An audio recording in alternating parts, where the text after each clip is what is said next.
Hello guys, आपका Prachi Bharti haunted story में स्वागत है। और आज की वीडियो होने वाली है बहुत ही इंटरेस्टेड। तो चलो वीडियो स्टार्ट करते हैं। सफ़र। अनुज आज कई साल बाद अपने गांव जा रहा था। उसके साथ उसका दोस्त राहुल भी था। दोनों दोस्तों ने ट्रेन पकड़ ली थी। शाम तक उन्हें गांव पहुंचना था। ट्रेन खाना खाकर दोनों बातें करते करते बाहर के नज़ारे देख रहे थे। राहुल ने कहा, भाई मैंने आज तक सिर्फ ट्रेन से ही गाँव का और खेत देखे हैं। मैं कभी गाँव नहीं गया, इसलिए जब तूने अपने साथ चलने के लिए कहा तो मैं बहुत खुश हो गया था।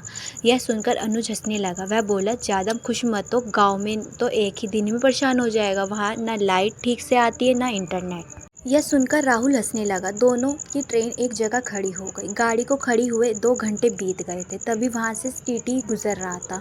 पूछने पर उसने बताया कि आगे पटरी खराब है, काम चल रहा है, ट्रेन कम से कम 6 घंटे लेट हो जाएगी। ट्रेन में बैठे बैठे ही रात हो गई। दोनों की गाड़ी गाँव के पास वाले स्टेशन पर रात को 1 बजे पहुंची। ट्रेन से उतरकर दोनों ने सवारी ढूंढने की कोशिश की, लेकिन उन्हें कोई सवारी नहीं मिली। दोनों ने पैदल ही गांव जाने का फैसला किया। स्टेशन के बाहर एक चाय वाले की दुकान थी। दोनों उसके पास गए। अनुज ने कहा, भैया दो कप चाय बना दोगे? चाय वाला बोला, हाँ हाँ मैं बैठो, मैं बना देता हूँ।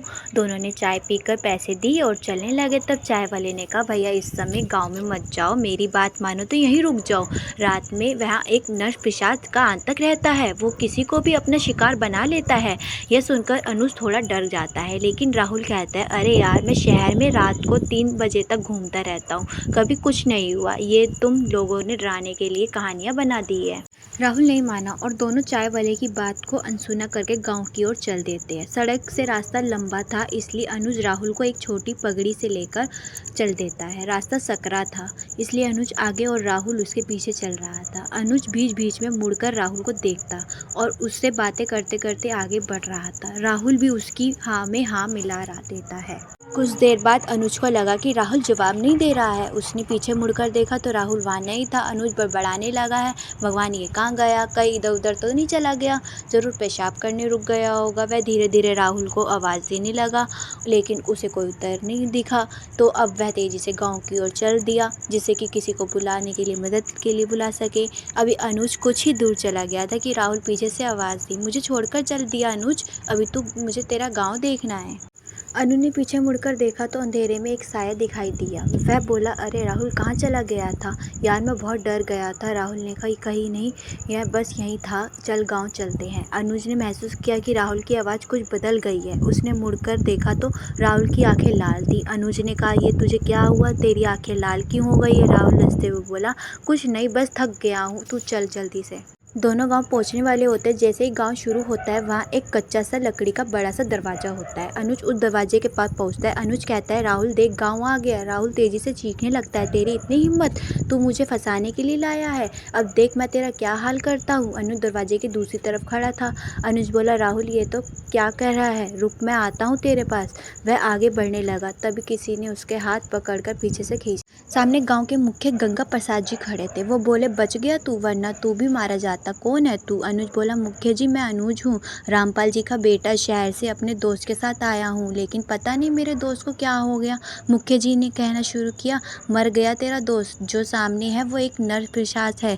बस ये समझ, तेरे दोस्त ने तेरी जान बचा ली, वरना उसके साथ तू भी मरा जाता। इस दरवाजे को अपने मंत्रों से बांध रखा है, इसलिए नर पिशाच इसके अंदर नहीं आ सकता।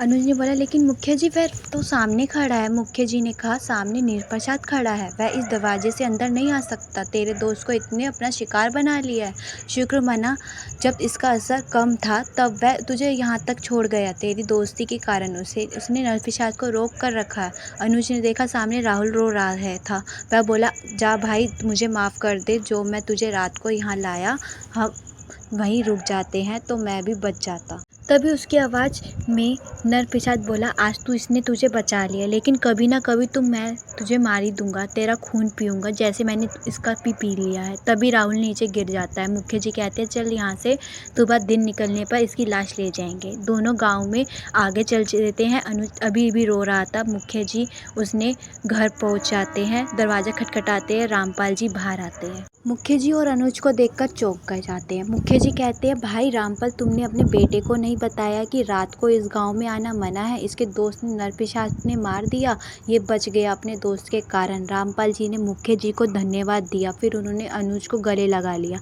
लेकिन अनुज गहरी खामोशी में था, उसे गहरा सदमा लग चुका था। अब वह केवल रो रहा था। मुखिया जी वापस लौट गए। अगले दिन सुबह राहुल की लाश को गाँव में लाया गया, फिर उसका अंतिम संस्कार कर दिया गया।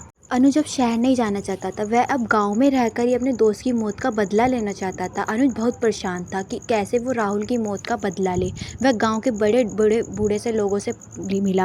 उन्होंने बताया कि गांव में एक तांत्रिक आया था, लोगों ने उसे बहुत मान सम्मान दिया। वह गांव वालों से पैसे लेता और टोने टटके की मदद से लोगों को उनका किसी भी दुश्मनी का बदला लेने से मदद करता। इस तरह पूरा गाँव एक दूसरे का दुश्मन बन गया। तब पंचायत ने खून खराबे के रोकने के लिए तांत्रिक को गाँव से निकालने का फैसला किया, लेकिन उसने सबको बर्बाद करने की चेतावनी दी। इससे गांव वाले उससे बहुत गुस्सा हो गए। उन्होंने एक दिन तांत्रिक को जिंदा जला दिया। तब से वह नंद प्रसाद बनकर सबका खून पीने का फिराक में रहता है। अनुज बोला, लेकिन इसका कोई समाधान तो होगा। तभी वहाँ मुखिया जी आ गए। उन्होंने कहा, बेटा, गांव के हर घर में उस तांत्रिक की वजह से किसी न किसी को खोया है। अगर हमें कोई तांत्रिक ऐसा मिल जाए जो इसे वश के करके इसकी आत्मा को मुक्त कर दे, तभी ये संभव है। अनुज अब ऐसे किसी तांत्रिक को ढूंढने लगा। क्या अनुज तांत्रिक को ढूंढ पाएगा? क्या तांत्रिक नंद प्रसाद को मुक्ति दिला पाएगा? यह जानने के लिए कहानी में अगले भाग में देखिए।